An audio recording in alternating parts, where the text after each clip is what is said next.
Watch it on Monday through Friday only on Who gets him started, Jenna Wolf? I get him started, There Nick you Ray. go. Well done. Back here with Chris Broussard, another big personality. Yes, that keep one I up. can That keep. one. She can show up on Awesome. the show. Her, the British lady, Yeah. bring them back. Here's the deal Jenna with Wolf, the Celtics. bye-bye. All right, here's the deal with the Celtics, Broussard. Sometimes they look really good and sometimes they look really bad, but almost always Kyrie Irving is right there in the middle of it. Can't seem to escape the finger pointing this season.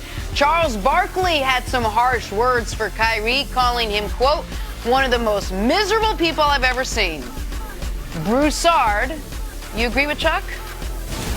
Well, look, it was kind of a little bit funny what he said and all that, but we have to realize we've seen a lot of people with a lot of money, a lot of success, not be happy, you know, and be all the miserable. time. So We just don't have a mic in front of them. well, when right, they're doing their job. and you see people, you know, do things. So unfortunately, money, as great as it is, and it answers a lot of problems, there's no doubt, but it doesn't always cure unhappiness. The human condition. Right, Like, right. Now, I hope Kyrie is not miserable, all right? But if he's not, I'm assuming he's not, he needs to look at what Chuck said, though, and say, is this what I'm projecting, though?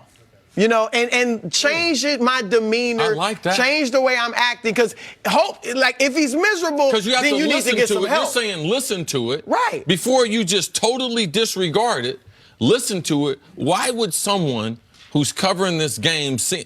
Exactly. Is that what they see? Exactly, Chris. That's what he needs to do. And, you know, and he also needs to sit back and say, maybe I'm not just enjoying all the blessings I have. Let me look at the good things rather than looking at, I don't like dealing with the media, and you brought up some great points, and it's true. But let me look at the great benefits that I have, the blessings I have, so he can celebrate the great things he has in life. The one thing that in dealing with especially these NBA players, because that's what we're getting at now, we're getting guys that are starting to react as if, you know, they don't want to talk to the media, or them playing and being in the limelight is not part of the overall scheme, and they're not pleased with the type of attention that they're getting. So for me as an NFL player, it's totally different.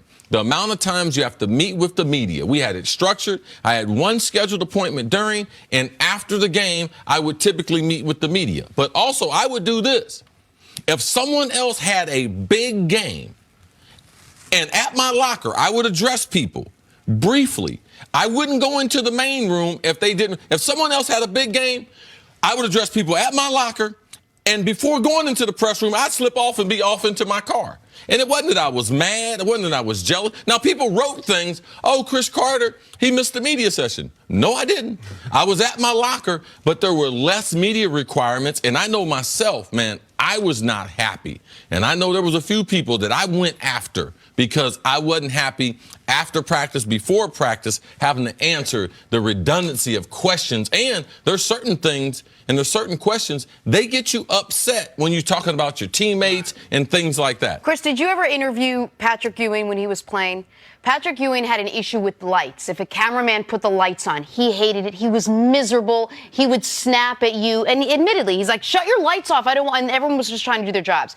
Then he went into broadcasting. I spoke to him many years later, and it was, I feel bad the way I reacted. I feel bad the way I snapped. I don't have any of that attention around me now. I wonder, you know, knowing now what I knew then, if I would have handled it differently, if it would have carved a different path for me, if it would have scoped something out differently in my career, maybe it would have, maybe it wouldn't. There are a lot of players who don't like it now, right, who understand and they become it part later. of the media. Right. That's commonplace for a guy. And I dealt with Patrick and other players who, Patrick really didn't have a great relationship with the media. Right. And somewhat, you know, again, I get it, because New York, they went at him hard. Yes. And, you know, sometimes your words are twisted and things are sensationalized.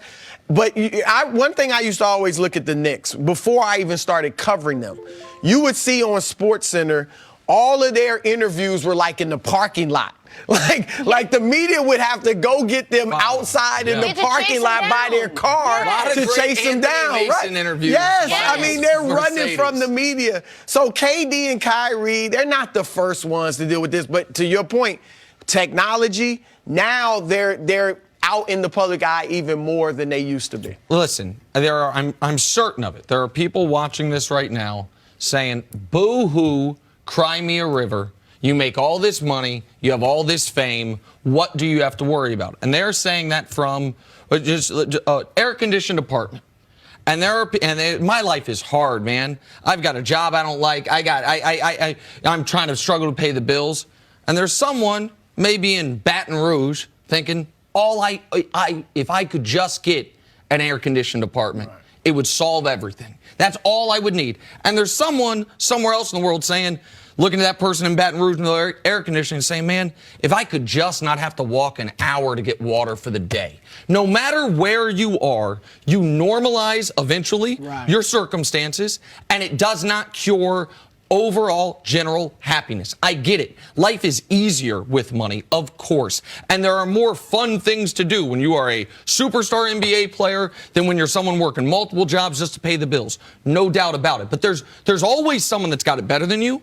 And there's always someone that thinks, if I only had it as good as you, it would solve all my problems. What you were alluding to earlier is people that are we see a lot of people, not athletes typically, but very famous, very successful people that are in other elements of the entertainment industry struggle so much with happiness that they fall into deep depression. Right. How many of our stars, musicians, or actors have either overdosed or suicide? Like, this is going to be consistent throughout. And Kyrie, to his detriment, has been very honest about all of it. Like, he's worn his emotions on his sleeve to a degree, which has made him more of a topic than he wants to be. I think we do a terrible job of trying to appropriate sports skills or gifts with normal living skills. If a guy can shoot from 27 feet in a ridiculous fashion, we just think that the media and everything else that goes with being with that gift, that they're going to be able to handle that. We misappropriate that. We act as if they're going to be great parents. They're going to be great friends. No, they're a great athlete, and typically off the court, off the field, off the baseball diamond, they are just normal to average people. And in some of their skill levels, it's poor. Right. Now, we know their athletic skill they're at a supreme level, at a very, very elite level. But some of the other things they can struggle with in life. But we don't give them that because they're rich, because they're Kevin Durant, because they're Kyrie Irving. And off the court, there is some normality. They just want to be normal. And society typically won't let them. And I would take it even a step further. Typically, if you reach this level of elite skill at anything at that young of an age, not only when it comes to the other things in your life are you just normal, but very often you're distorted. Right. You've spent so much time and attention honing this specific thing, your other skills are deteriorated. They're actually below whatever the average. Underdeveloped. Yeah, absolutely. They're below whatever the average. That's one of the great things, honestly, about LeBron James. He's a very well-rounded human being to have such success that he has. All right, we got to take a break. Chris, stick around. Coming up, did LeBron passing Jordan in scoring cement him as the GOAT? That's ahead on First Things First.